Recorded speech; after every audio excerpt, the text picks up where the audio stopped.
Okay, welcome to the Classic Guitar Rock podcast, and I think we're up to episode 15. Is this 15? 15. This is 15. Episode 15. Jeremy and Jeff. Jeff, I have a new name for you. It's Boulder Jeff.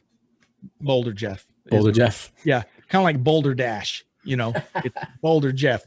Okay, so Jeremy and Boulder Jeff, and we are excited about this episode. There are albums.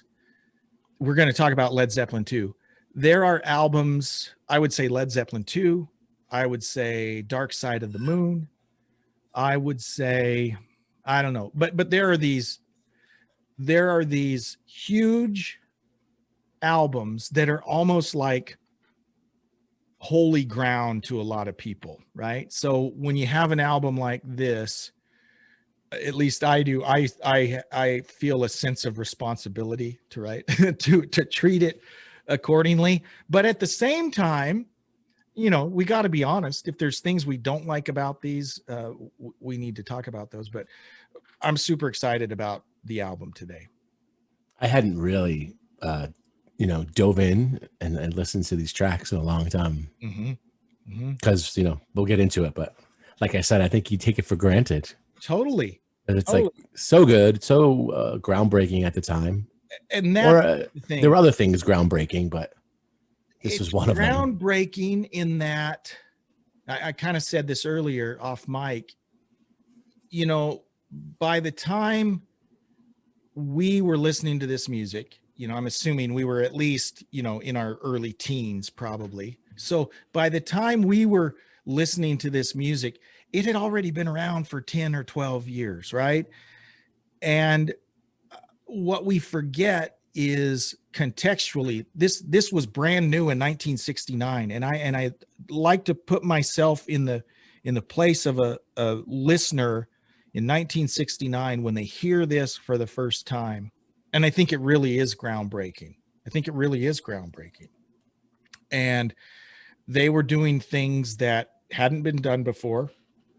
And I see sometimes people think that Led Zeppelin is overrated or these sorts of, I don't think they are. Overrated. I don't think so. And that doesn't mean there aren't some tracks that aren't necessarily your favorite. And I was even listening this morning as I'm running errands. I was listening to Celebration Day, the live concert back from, when was it, 2012 or whatever, 2008, for Ahmet Ertegun, when they got back together and did the one concert. And a couple things jumped out. Obviously, they'd lowered the songs. They'd changed keys on all the songs so Robert could sing them better. Because let's face it, when you're 65 or 70, you don't have the same voice you had when you were 25. Indeed not. But even with them lowering, even with Robert Plant scaling it back a little bit, it still sounds really good. And he is a consummate lead singer, you know, and I think he more than anyone Bonham too became kind of the archetype for heavy metal. People talk about Led Zeppelin being the beginning of heavy metal.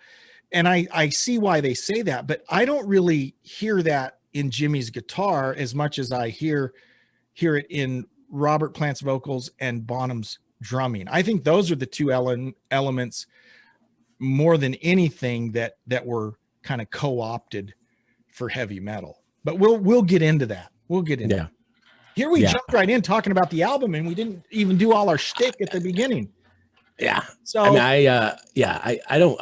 Someone said heavy metal band. I'm not immediately thinking Zeppelin. Me neither. Yeah. Not that doesn't mean they're not heavy at times. When I hear heavy so metal, many others. Yeah. Sabbath. Sabbath to me is the birth of heavy metal.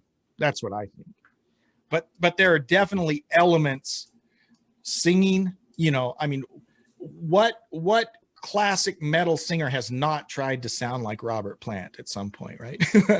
and there have been several clone bands, Greta Van Fleet currently, back in the 80s, Kingdom Come. Oh yeah.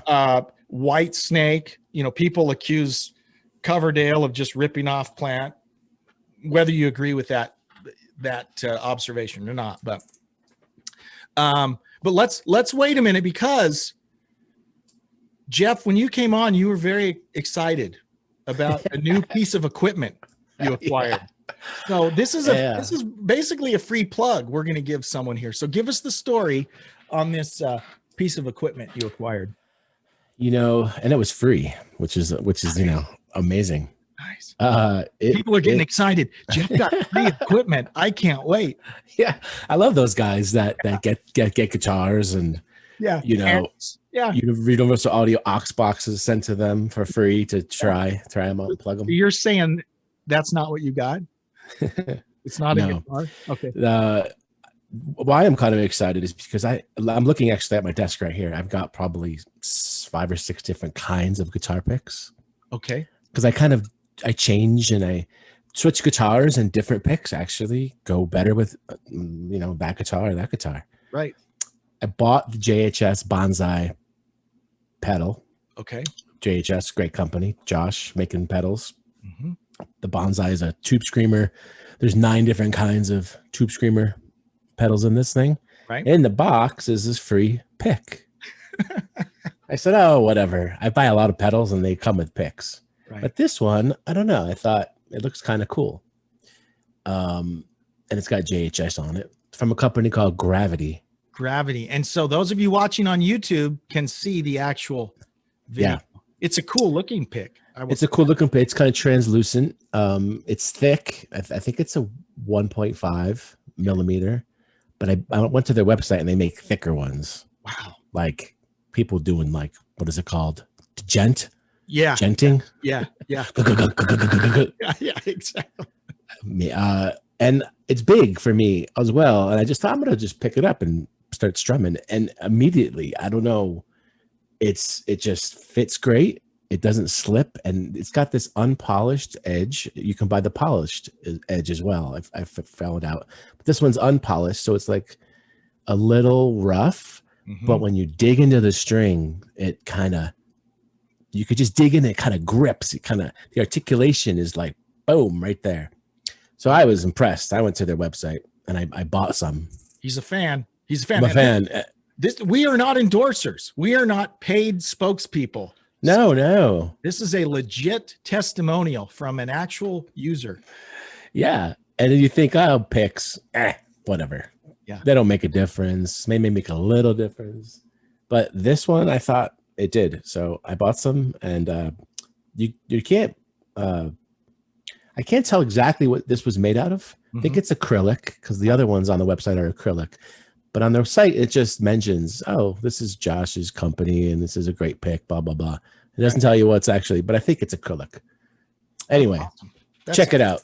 And gravitypicks.com. Gravitypicks.com. And I was just sponsored, but yeah, they're not a sponsor yet. Maybe, I don't know, Jeff. What do you think? We'll give them a call.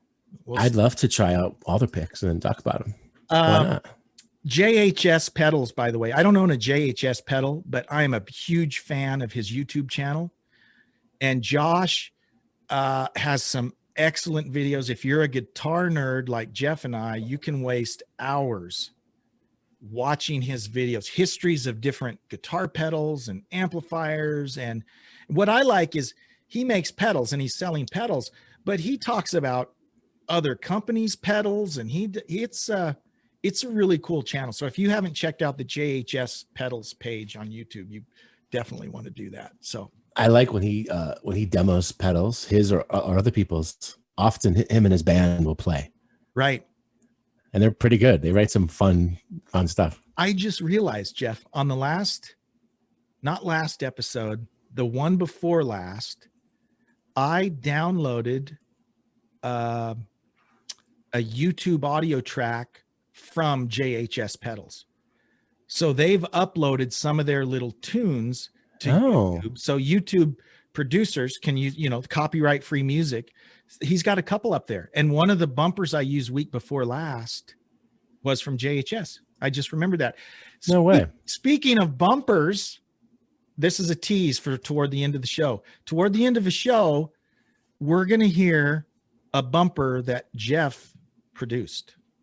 So I'm looking forward to that. Whoop, whoop. Jeff is going to be Boulder. Jeff will be our new bumper producer. It's really cool. So I'm looking forward to that. We'll let you know when we play it.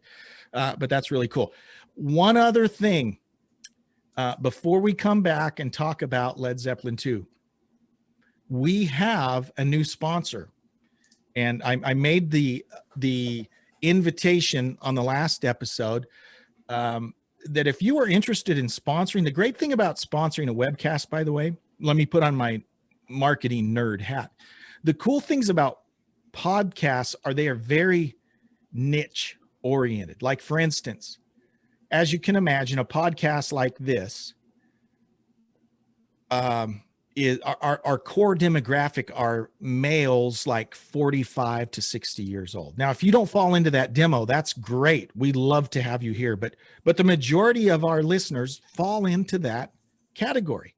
So if you are an advertiser and a marketer and are trying to reach 45 to 60-year-old males, a podcast like this is a perfect venue to do that. And in terms of advertising, there's two things. There's reach and there's frequency, right? Reach is the total number of people, or cum is sometimes what they call it, that you reach.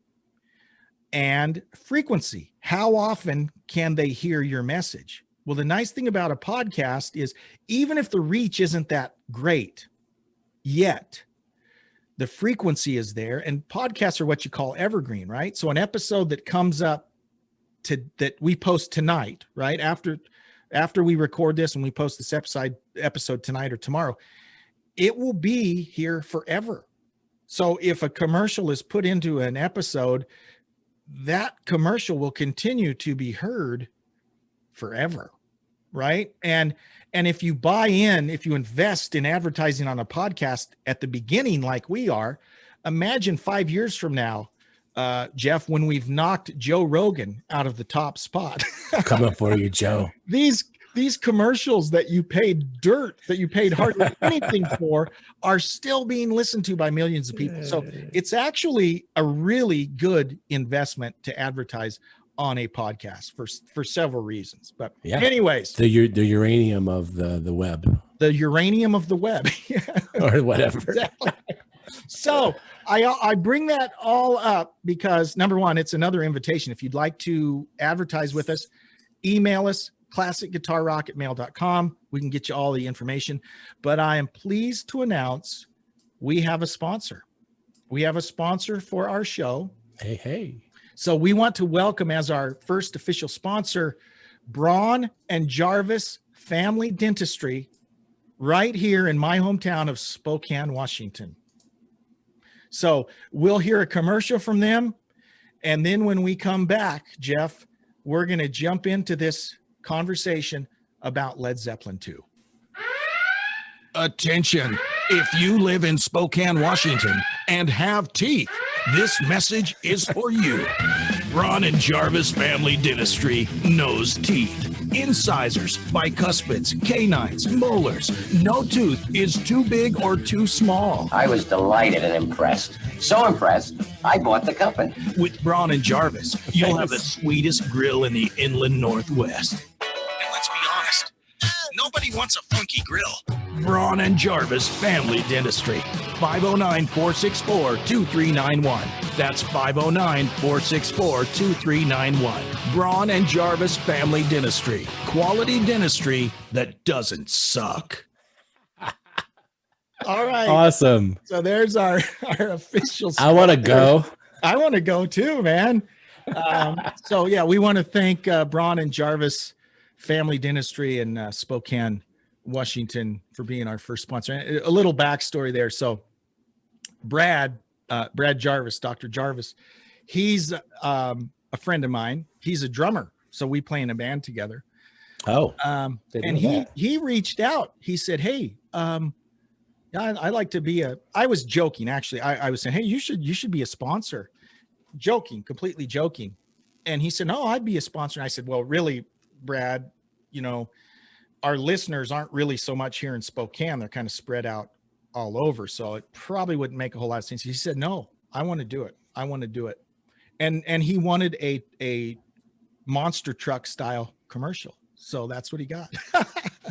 Was that was your voice, obviously, right? Oh, yeah, that was me. And you did the like a radio, like the you filtered your voice, right? Oh yeah, yeah. After that, It's kind of toward the end. and oh yeah. There's some special sauce there, but that's the fun, doing a tractor pull. And we don't have to do tractor pull commercials, Jeff. If someone wanted to be a sponsor and didn't want a tractor pull or monster truck style commercial, they don't have to have one. Although they might now. They might now. It's fun. It gets your attention, right? So, anyways, Hey, speaking of Spokane, that's where I live. There's a connection between Spokane and Led Zeppelin. And I wasn't aware of this till I did some homework. The very first live recording of Led Zeppelin happened December 30th, 1968 at Gonzaga University right here in Spokane, Washington. Is that right? The very first live recording of Led Zeppelin happened here in my hometown, which is kind of cool. And there's you can Google various names. There's sometimes it's called the Gonzaga bootleg. If you Google Led Zeppelin Gonzaga bootleg, you can find it. I've heard it. It's a bootleg, so it's not the best quality, but it sounds, you can tell the band was good back then. I think this was their fourth live show in the US, I think, on their first US tour. But this was the first live recording that was made of Led Zeppelin. So, and that was in the US or ever? Ever. As far as my understanding is, this is the first live recording of Led Zeppelin. Cool. I'm going to check it out. Kind of cool. Yeah. So that happened right here, just down the road. I actually worked at Gonzaga about 15 years ago. So that's just a cool little piece of local history. What is Gonzaga again? Gonzaga is a Jesuit university here in Spokane. And if you're a basketball fan, Gonzaga is currently the #1 ranked NCAA basketball team.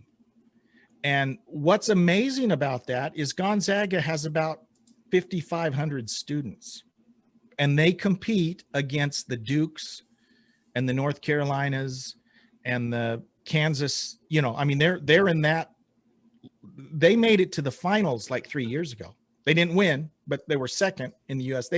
They're typically ranked, every year in the top 25. They just have a really good basketball program, and they're a tiny little school, which is amazing. And apparently the first place where Led Zeppelin was ever recorded live way back in 1968. So kind of cool. Awesome. It's wonderful. Led Zeppelin II. Let's talk about Led Zeppelin. I think they're icons. They're one of those bands that I think for the most part, everyone understands the importance of the band. They understand how influential the band has been. So it really can't be understated. Led Zeppelin II came out. Do you have the date in front of you? I think it was October 22nd of 1969. Mm-hmm. That's what I'm seeing. And it was January of 69, Zeppelin I came out, right? Or whatever they called it. I think you're right. So in the same year. And that's the thing is January of 69. By 71, okay, Led Zeppelin IV came out. So they're putting albums out like 2 a year, which was kind of the norm back then. I know Led Zeppelin I think it took recording and mixing was 9 days total. Okay. Now, the amazing thing about Led Zeppelin II, which a lot of folks consider this, when you make lists of Led Zeppelin's best albums, this one is often at the top. Physical Graffiti is often at the top. Led Zeppelin IV is, it's one of those three albums usually. But what's amazing about this album is this was recorded during their tour. Yeah. And so if you look at the notes, they use like 6 different studios. They would be in LA. Okay, let's go in for 4 hours and record a song. Right. Yeah. Ardent Studios. We talked about Ardent Studios last week with ZZ Top. They recorded some of it in Ardent Studios. And Plant didn't apparently, Wasn't a fan of that. No, he did not like that. And I wouldn't have liked that either. oh but yeah, that would be crazy. And this is Eddie Kramer. This is when they started working with Eddie Kramer. So Eddie Kramer was their engineer, and producers Jimmy Page. So Jimmy Page is the producer. But yeah, it's very fascinating that this was recorded the way it was, and yet it's an awesome album. This was Jeff's recommendation, and like Jeff, I've heard the album. I own the album. I have it on vinyl here. In fact, I meant to have it here in front of us. I'll go grab it here in a sec. But it's been a long time since I've listened to it front to back and really paid attention to it. I've been listening to it in my car a lot, where I can play it really loud. Mm-hmm. It's a really good album. There's not a bad track on it. It's really good. And I am impressed by every single person. I mean, you can listen and go, man, Bonham is an animal on this. Jimmy Page is awesome on this. John Paul Jones. Okay. He's kind of the guy that gets the least press in Zeppelin, but he's like their utility man. I mean, he does. First of all, his bass playing on a couple tracks on this album are just off the charts. Oh, it's ridiculous. Yeah. Just crazy. And then, he's playing keyboards. He's an arranger. I mean, before he was in Led Zeppelin, he was arranging some week, 40 or 50 sessions a week. He's arranging. And again, this is we didn't talk about this yet. Did we? I don't think we did. The fact that Page and Jones were session musicians. Mm-hmm. And, you talk about, in the 80s, it was Steve Lukather, right? Well, in the 60s in England, it was Page and John Bonham, or Page and John Paul Jones, that played on so much stuff. I mean, Herman's Hermits and Petula Clark and Shirley Bassey. Page and Jones both played on Goldfinger. I did not know that, but I mean, these guys were playing on all kinds of just pop schlocky stuff. They were playing with the Who. They were playing with the Rolling Stones. Donovan, Sunshine Superman. And you made the point earlier that that's basically Led Zeppelin without Robert Plant. And yes, music wise, it totally sounds like Led Zeppelin, doesn't it? Yeah, it really does. When you go back and listen to it, it's like totally. you recognize it, But these guys were, Page and Jones were very established in the studio scene. And then Plant and Bonham were in Band of Joy, in a different band. And the early history of the band was Page was trying to put together a band with John Entwistle and Keith Moon, right, who were both in the Who. And he was looking at a couple different singers. One was a guy named Terry Reid, and another was Steve Marriott, which we talked about a few weeks ago. And we talked about how Steve Marriott was such an influence to Robert Plant. Well, the story goes that when they were talking about the lineup, I think they credit it to Keith Moon, who said that, oh, this will go over like a lead balloon. When they're talking about this lineup of all these people, meaning that here we got all these people with egos, this is going to go over like a lead. I heard that too. Yeah. And that kind of stuck. And for a while they talked about lead balloon. And I think it was Peter Grant who suggested don't spell it lead, L-E-A-D, because people might think it's lead balloon, if they weren't familiar with that. So they spelled it L-E-D. And for a while it was lead balloon, but then someone changed it to Zeppelin, which sounds way better, right? So then it was Led Zeppelin. And of course, the rest is kind of history. It never happened with Entwistle. It never happened with Keith Moon, though Keith Moon and Jimmy Page, and I think John Paul Jones played on Beck's Bolero with Jeff Beck, which go listen. to Beck's Bolero. That's a really cool song, and that's Jimmy Page, that's John Paul Jones, that's Keith Moon, and of course Jeff Beck. One of the early heavy guitar instrumentals, right? But it's really cool. Now, when Led Zeppelin first started performing, okay, remember Page had been in the Yardbirds. The Yardbirds were kind of breaking up, but they had some dates in the Netherlands that they had to fulfill. And so the Yardbirds said, hey, if you want to tour with your new band to take care of these, dates in Holland and wherever it was, you can do that. And so they started as the New Yardbirds, and they toured as the New Yardbirds. But then at some point, Chris Draja, who was in the Yardbirds, who I guess owned the name, he said, well, no, you can't keep the New Yardbirds. We were going to let you do that one tour as the New Yardbirds, but you can't keep. And so that's when they started using the Led Zeppelin moniker. Cooler name, much cooler name. And it kind of, they would have been having, the Yardbirds were a great band, don't get me wrong, but I think it would have been a mistake to call themselves the New Yardbirds. They needed a new identity, right? And so they got that. The first album came out, and we're not really talking about the first album, but that was a pretty successful album. It kind of put them on the map. But in my mind, this album's a lot better.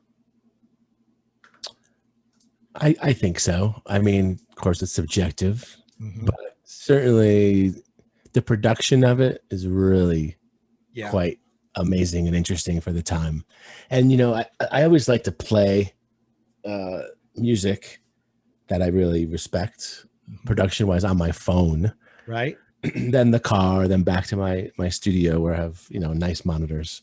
And like this 1969, you play it on this little dinky device. And it still sounds good. It sounds fantastic. Yeah. Even John Paul, even the bass being distorted and so heavy. Yeah. It just comes through. It's quite amazing. Yeah. And we've been kind of going track by track as we go through these albums, but I told Jeff I want to do things a little different. And I want to kind of talk about kind of our highs, rank the album or the songs on the album kind of in order of our favorite. And as we do that, I think we'll pull out some interesting things about each song. But as I mentioned, there's not a weak song on it. I think all the songs are solid. Some I like more than others. And having said that, as you listen to this album, you kind of understand the reaction that like the punk movement had toward a lot of these rock bands, these classic rock bands. Punk in the mid 70s, when that came out, it was kind of reaction to these overproduced, indulgent rock albums. And so for instance, I'll give you two examples on this album that I would say, yeah, this is overindulgent, right? We've got that breakdown in the middle of Whole Lotta Love for like 3 minutes. It's just bongos and it's weird stereo panning stuff. And it's, all that part. Okay. A theremin. Exactly. If you know what one of those is. That's a little indulgent, right? And then we've got a drum solo on a studio album. I was trying to think of other studio albums with drum solos. Are there others? There's got to be some others, but I can't think of any. Certainly not as iconic as this. No, and it's like with a name, was a Willie Dixon song, right? Moby Dick, wasn't it? I don't know. It could be. I don't know. I think Willie Dixon wrote every other song. Oh, I'm sorry. That's bring it on. Let's bring it on home. Let's bring it on home. Yeah, and we'll get into that whole thing too, because that's one of the parts of Zeppelin's past is they had a habit of stealing. Well, I didn't want to say stealing, but yeah, basically, they would play these songs and not necessarily give credit. And so one of the things we find out is they did pay a settlement to Willie Dixon sometime after this. But and I'm not trying to defend that, but in their defense, as I say, I'm not trying to defend it. You know, I think in my mind, this is how I envision it going down, right? Is they had a cool jam, right? They had because musically, these are not much in common with the Willie Dixon song, right? Right. That's what I was going to say. So they would write as this just jam, and Plant says, well, I got to sing something, you know, so he just, you know, and you've got some songs, it's a verse from this Willie Dixon song combined with a verse from this Howlin' Wolf song or whatever. He was just putting stuff together and probably wasn't even thinking about it, right? I'm sure he was also trying to develop his voice. For sure. So you've got to have some lyrics to expand and to do something and to just practice. Exactly. And, you know, his screams and howls, right? But, you know, when it hits an album, it's like, it's not too hard to say, oh, these lyrics were inspired or came from or were written by. But they didn't do that because probably back then, like you mentioned many times, it wasn't common. Yeah. And it didn't seem like a big thing, but obviously, you know, it is. And I think these are I don't think they set out to intentionally steal, you know, I think you're right. I think they just, that's the way they did it. It's a little more free and loose. And after the fact, they've gone back and they have, you know, made some restitution or remuneration to some of these blues artists. And Led Zeppelin definitely wasn't the only band doing that, but they're just kind of known as one of the more flagrant violators. But anyways, I wanted to say this album, by the way, I learned it knocked the Abbey Road off the number one. I saw that, which I thought was quite amazing. It was amazing. Twice, apparently, from the top spot. Yes, and another thing that I saw, and this has happened throughout a couple times, when they'd have a huge album, for instance, Led Zeppelin IV, this was the case, and I believe Physical Graffiti, and maybe even In Through the Outdoor. But when they'd release a new album, very often all of the other albums in their catalog would pop back up into like the top 10. Right. And that happened several times because that was just kind of, and here's the interesting thing. Zeppelin was not a singles band, right? So they were not getting played on top 40 radio. And yet they still racked up tremendous album sales. There were some singles released against the band didn't want singles released. They thought these albums are written with the thought that people will listen front to back. It's the whole package. We want you to hear the whole thing. And yet Whole Lotta Love was released as a single and did really well in the US. Another thing that was interesting about Led Zeppelin is they were more popular in the US than in England. And part of that had to do, and this was a common thing, the Beatles did it, Pink Floyd did it, Led Zeppelin did it, the Rolling Stones did it. The tax burden was so astronomical for musicians, for rich musicians in England, that they wouldn't tour there because any money they made in England, they had to pay huge taxes on. And so that's why you'd see them moving to France, moving to the US or whatever, so they didn't have to pay so high taxes. And that didn't make some of these bands that popular at home because people would say, well, you guys are just, you know. I did not know that. Yeah. That was a big deal. And so a lot of times they would move to record somewhere else. They wouldn't want to tour there because any money they made there, they had to pay really high taxes on. And I don't know if that's still the case, but that was the case definitely in the 70s. And so that's why so many of these bands, Black Sabbath, right? They basically moved their operation out of England because the taxes were so high. And that was a pretty common thing. Do you want to go down the list? Let's do it. I got to get my list up here so I see all the songs in front of me. This was really challenging in the middle. There's 9 songs on the album. Mhm. And so like, 3 to 7, I was kind of flipping around my choices, Right. It was tough. So I'm interested to hear. Do you want to share all of yours, or should we kind of go position? Well, let's do that. So let's have you. Okay, I gotta put mine in order here really quick. Okay, are you ready to go? Yeah, sure. Okay, so let me hear in order Okay. how you have it. I've got Whole Lot of Love, number 1, Okay. as obvious, possibly, but I mentioned this off mic. Mm-hmm. Go back listening to this with headphones last night. I was actually cranking it. Yeah. And it's awesome. There is like so it's the much way going on. to do it, Yep. Okay, yeah. Number 2, Ramble On. Okay. Number 3, Heartbreaker.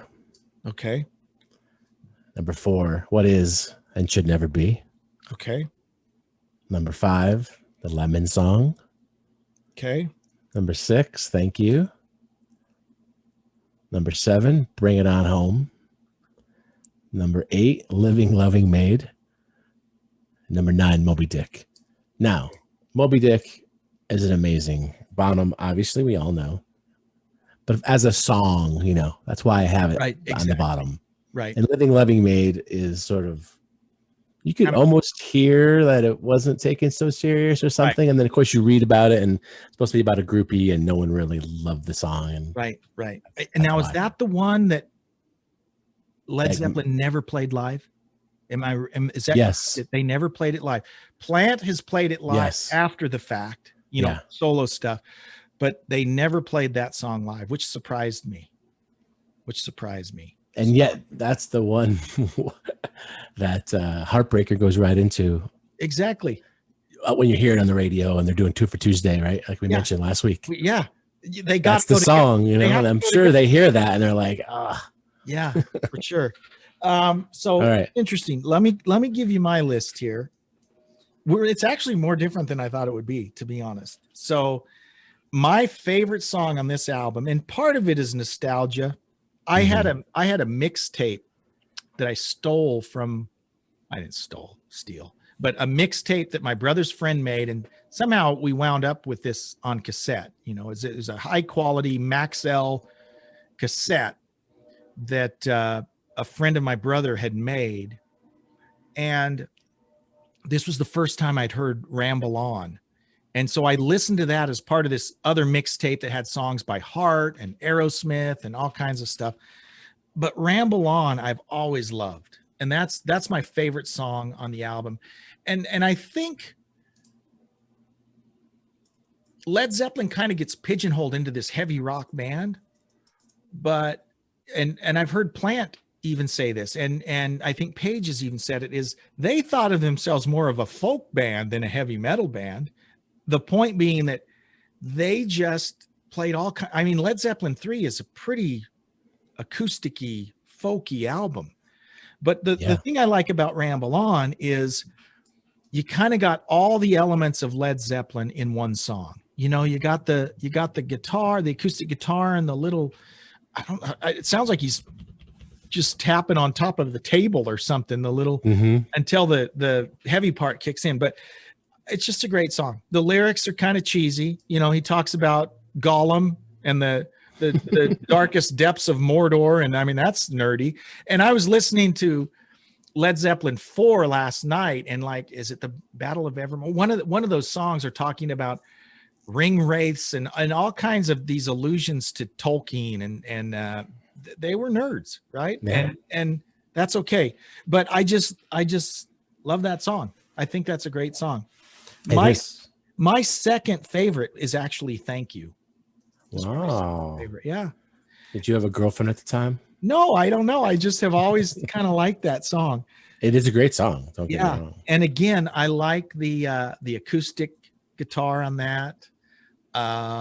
There's the organ, and then there's the one chorus where it talks about the the rain falling or the birds chirping or something that sounds totally 1968. It has that more than any other song on the album sounds like the 60s, sounds like a Age of Aquarius song, right? But I love that song.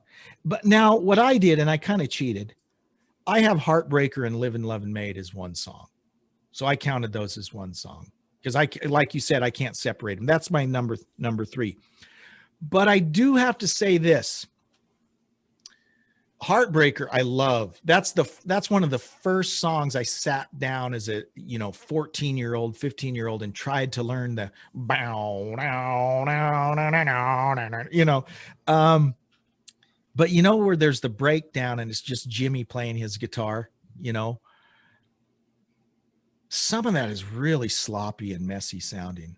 Oh yeah. That was part of his thing. And really, I don't know if he intentionally didn't want to, but it just felt like he was just going for it, and he was just and bluesy, rocky, hard. It just starts out good, and then it gets to that.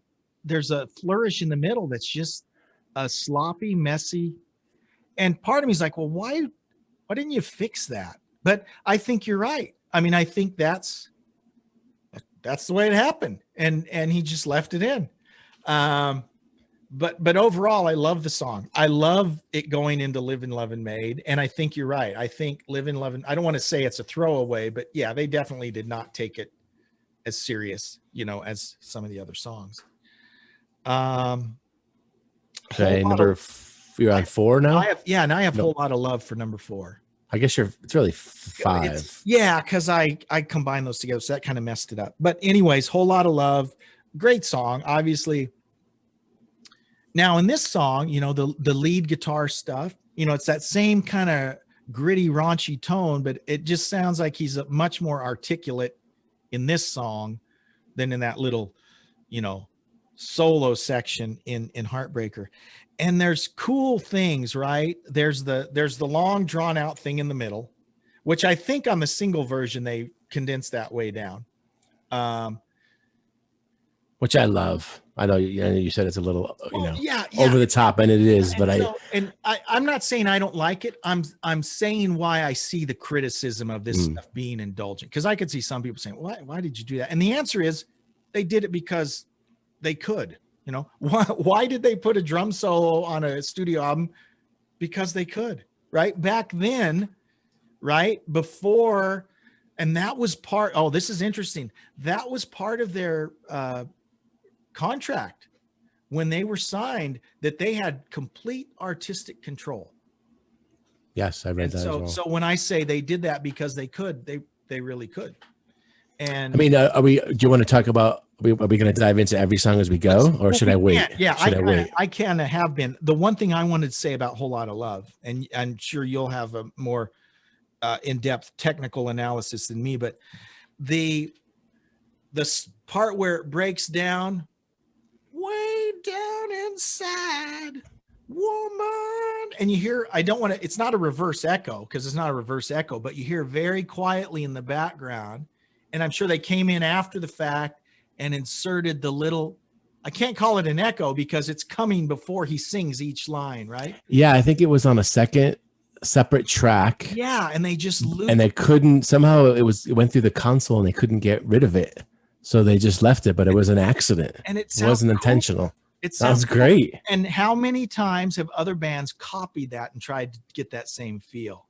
Yeah. That was, and I didn't know that, Jeff. I didn't know that was an accident. I think it's cool. I think it's cool. I love that part. I love the I mean, the opening riff that probably most people play incorrectly. Right. And then I'm sure I played incorrectly. There's this one little trick that he shows, I think he shows on that documentary. It might get loud. It might get loud. Uh-huh. So he's actually he's playing like an octave. Okay. With the D note, and he's bending up the D on the A string just a little bit, and so it clashes with the open D. Little so it's bang out that part, and you can hear it if you go back and listen. It's not just a clean D. And most guys just play it clean. Yeah, they'll just or and then there's that reverb I know you love pan far right. Yeah. And it's almost out of time. It doesn't even really work. And in headphones, it's almost distracting until it finally comes in and kind of resolves itself. And I don't want you to think I'm anti-stereo. The thing that I'm an anti-stereo. You're just a mono guy, dude. I'm a mono guy. No, I love stereo. My beef was when drums would be panned hard to one side, and right. I didn't like that. But I love, and this is what Page, and here's the thing about Page. He's a genius. I would put him up there as a master, but not necessarily because of his guitar playing, if that makes sense. I mean, he wrote some of the best riffs ever. But to me, what makes him so brilliant is this song is a perfect example. Just where did he come up with the idea of doing that? Yeah. You know, like you said, this crazy reverb stuff, and you hear all kinds of different guitar tones, and some of them, if you were to isolate the guitar tone just on its own, it's not that great a sound, but it works perfectly for the song. You know, it's maybe complementing another guitar sound that's over here. You got something that's really tinny and thin sounding over here. Now, is this a Telecaster on this album? Was he playing the Telecaster, or is this a Les Paul? I think this is mostly Telecaster on here, but I don't know for sure. I don't know. Good question. But it's I know the early videos you see of a lot of the early Led Zeppelin stuff, it's Telecasters that he's playing. And it kind of has that feel for some really tinny stuff. So what's going on in that middle section, Jeff? In a Whole Lot of Love. There's so much going on, and I know Eddie Kramer, and he says that he and Jimmy were just twisting knobs and doing all kinds of stuff, twisting every knob they could get their and there's fingers on. You know, Robert Plant's it's panning back and forth, and you've got all these, I don't know, are there pick scrapes? To me it sounds like I thought it was a pick thing with the guitar, but it's a theremin, or at least some of it is a theremin. What's that? Tell us what a theremin is. It's an electronic instrument. Okay. And basically you control it with your hands. Okay. You go back and forth. Oh, that's with, right. With this and you don't touch it. It's just you don't touch it. Yeah. Closer. Okay, that's right. It has like antennas. It's got like metal antennas. And that's probably that weird, you know, stuff. Okay. Yeah, I've used one before a little bit. Wow, it's awesome. It's really cool. And then of course you add all that delay and all the panning, and it's a festival in your headphones. Yeah. I mean, and talk about daring, right? Oh yeah. They're like, well, we're gonna just do this. We're gonna do that, and why not? You got him moaning and screaming. It's crazy. But it's a great song. It's crazy. So then I have What Is and What Will Never Be, or What Should Never Be. What's it called? What Is and What Should Never Be. Okay. Again, I was saying this earlier. Led Zeppelin is kind of like Pink Floyd in that oftentimes the names of their songs, like Thank You's perfect example. You know, I've heard that song for years, and as I was starting to listen again, I could not tell you, Thank You, what the heck song is that? I don't remember that song. Then when I play it, I go, oh yeah, it's that song. I never knew it was called Thank You. But anyways, this song mostly written by Plant. Yes, What Is and What Should Never Be. Yep, he did write that. So that's not plagiarized, right? He's got a cool flanger on his voice. It's got the cool flanger, and I love the bass. I mean, this bass is just, it's crazy. Yeah. The bass is awesome. And I love the changes, right? I love that, you know, it kind of sounds like it's building up, and then it gets to a solo, and it's that jazzy. I just love that. It's awesome. Yeah, it's very like almost trippy kind of. Exactly. And it works perfect. Yeah. And he writes like, you know, you will be mine by taking our time. Right. It's like such a cool line. Like, how old was he, right, at the time? Time. Yeah. 20, 21? 20. He was 20? young. Yeah. Couldn't have been too old. Yeah. And it's just great. I love that song. Number 6, and I like you. I have Moby Dick at number 6. And Number 6. is that what yours was too? Mine was 9. Okay, so I have Moby Dick, and I have to tell you, this is funny. When I went back and listened to this, because again, I haven't listened to this album in probably 25 years. And when I went back and listened, I realized when I played in a band, gosh, this is probably 20 years ago, playing in a classic rock band, we had this little instrumental vamp that we wrote, that we just play for like 2 minutes as we came on the stage. And I just realized listening to that is, my gosh, we had stolen Moby Dick. We were playing, the riff was pretty much, there are a few notes that are a little different, but it was pretty much just the guitar part of Moby Dick. That whole little thing. And there you go. I said, you're stealing. Oh my gosh, we had been playing Moby Dick as our intro the whole time. But then it gets into the drum solo, and I love John Bonham. I think he's phenomenal, but a drum solo on an album is just kind of weird. And I kind of prefer, this sounds so bad to say it, I would prefer it if the drum solo wasn't in there. Of course, then it's only a minute and a half long, but I like the riff. I think it sounds great. The drumming's great. I guess the drum solo, I could handle a little shorter drum solo. But Brevity. Brevity. That's right. But it's good. I mean, I do like it. And then my number 7, I have Bring It On Home. Bring It On Home. It's obvious, they did it in 2 sections, right? There's the part where he's playing the harp and singing through the harp, so you get that funny effect, Yeah, it's pretty cool. Which is kind of cool, but I like it better once it kicks in. Then you got the other part where it's the riffage, the electric part, the whole band's in, and then it ends again with the little harp part. We used to play that song in a band. Did you really? I love that. Mm-hmm. I love it. And now that I have it at number 7, I don't agree with that. I think that should be before Moby Dick. So I'd probably switch those around. I put that before Moby Dick.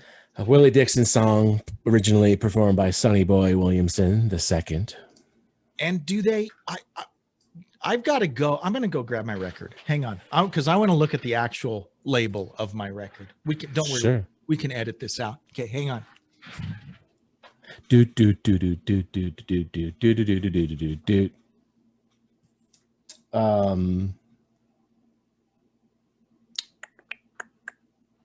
Yeah. If he doesn't edit this out, I think I want to go get a theremin.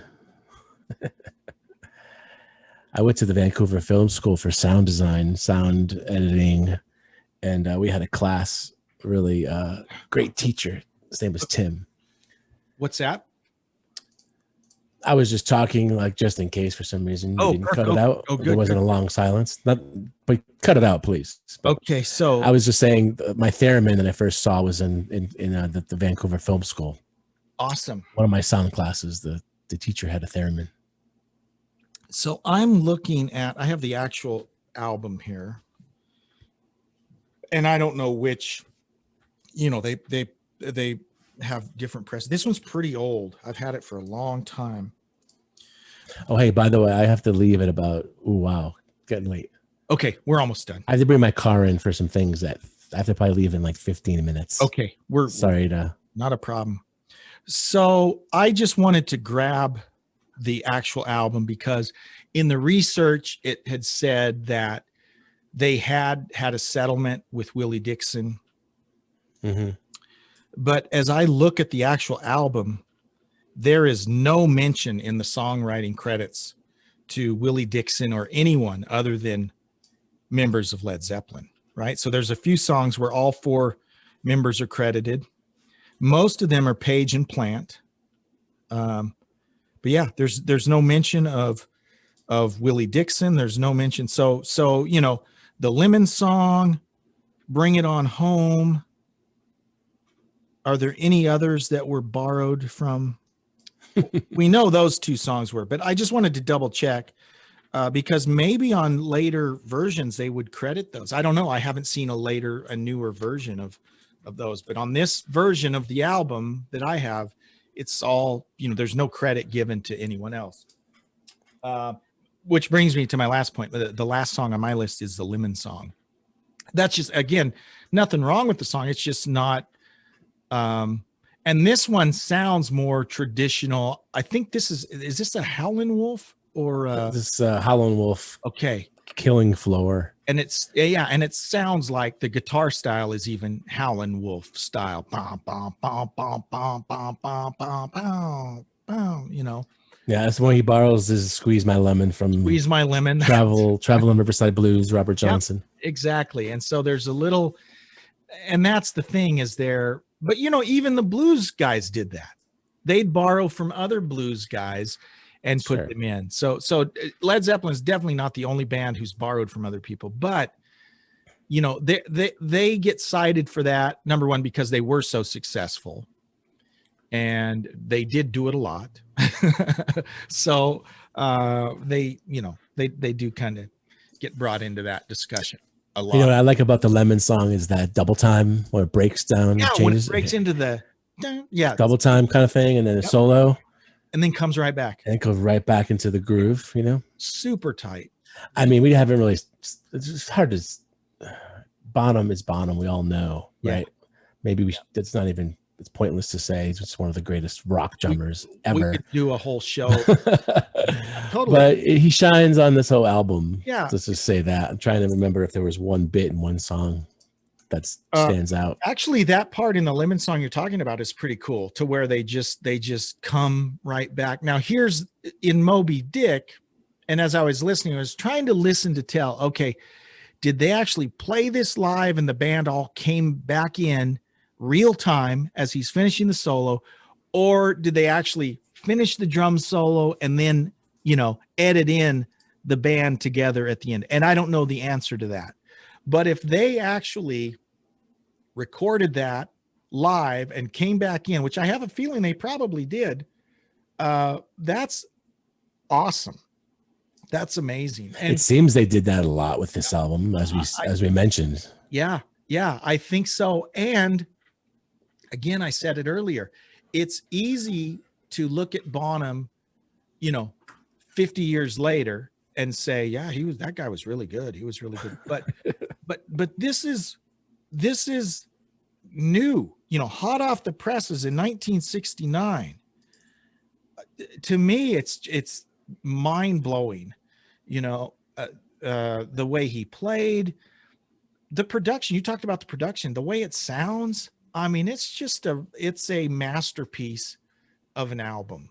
If you went into the studio with your rock band and you produced this, or the sound, like a similar production sound wise, you'd probably be really psyched. Oh, you'd be like, wow, the drums sound great, guitars sound great, the bass, that distorted bass on a few of these, so good, really good. And so, what else would you do? Right. Like, what if you were going for that classic rock little heavy? Exactly. Production, it's, the Marshall with probably a Les Paul. I think, actually, now thinking about it, but I could be wrong. Yeah, it's definitely, you see why they are considered, if not the greatest, band, one of the greatest bands. And I was too young to witness it, but they were huge in the 70s. I mean, they were huge. Yeah. And, we've heard the stories of their excess, tearing up hotel rooms, all of this thing, which what I've read is that did happen a few times, but they would play that to their advantage. They weren't as wild and crazy as they make it sound. But man, their shows, they were a huge live draw throughout the 70s. And, when Bonham died in the 80s, there was speculation. They talked about Cozy Powell They talked about Bev Bevan. I can't remember, but a few different names of drummers were thrown out that, hey, but that was not to be. It wasn't long after his death that the band basically said, we're done, Yep. And, it would have been interesting to see what would have happened had he not died. I get the feeling that they probably wouldn't have gone on much longer anyways. I kind of think, I don't know, I could be wrong.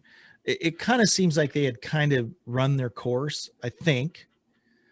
But it would have been interesting. And Jason Bonham on that Celebration Day, friend, that guy is really good. I mean, he inherited the gene for sure. Oh, totally. And I heard a story of Robert Plant talking that this would have had to have been probably the last tour. They played Nebworth in like 79, maybe that last tour, maybe earlier. So this would have been In Through the Outdoor. And they're doing rehearsals, so they're warming up for the tour, and he's up there singing, and they're doing their whole thing. And Robert Plant looks out, at the end of the auditorium, and Bonham's out there. And then he turns around and looks back, and Jason had been back there playing drums, for like 5 minutes. And wow. Plant had never even turned around, didn't even notice. And I think he was 14 or something at the time. And you can go on YouTube and see footage from the early 80s. So Jason is a teen, probably 18 something, 19, but there's footage of him playing with the guys, and he's solid, man. So obviously his dad was John Bonham, but he is a awesome drummer in his own right. I mean, he's really good. Yeah, absolutely. So I was looking online here. I don't want to speak incorrectly. It looks like Whole Lotta Love was recorded with a Telly, like you said, but then he switched over to a Les Paul, and it's hard to tell from this article if he used it on some of the songs on Led Zeppelin II. Interesting. But I think it was because he was using a Supro, that kind of amp, and the Les Paul was too much for it. So that he said the Telly was. Yeah. But then, the iconic image is always with a low slung Les Paul, when you think of Jimmy Page. But yeah. Anyways. So, hey, this is a great album. I think we both agree that it's one that everyone should have in their collection. And I think Led Zeppelin deserves the reputation they have. I think they are one of the most influential bands, and they were a talented bands. And all four members, right? All four members are just the top of the top in classic rock. Yeah. It's kind of like I said, just to take it for granted a little bit until you start analyzing it and really listening. For sure. You kind of remind yourself, wow, I'm unbelievable, right? Yeah. Like a bunch of bands. There's a handful of bands that get together and make magic. Right. That never would have happened. For sure. So, Love it. Yeah, thank you so much, Jeff, and thank you for joining us for this episode of the Classic My pleasure podcast. Yeah, and email us, classicguitarrock@mail.com, if you're interested in being a sponsor, or if you have comments or a recommendation for a topic of a show or anything else. And we also want to thank Braun and Jarvis Family Dentistry right here in Spokane, Washington, for being our sponsor. And we'll see you guys next time on the Classic Guitar Rock podcast. Go get your teeth cleaned, you filthy animals.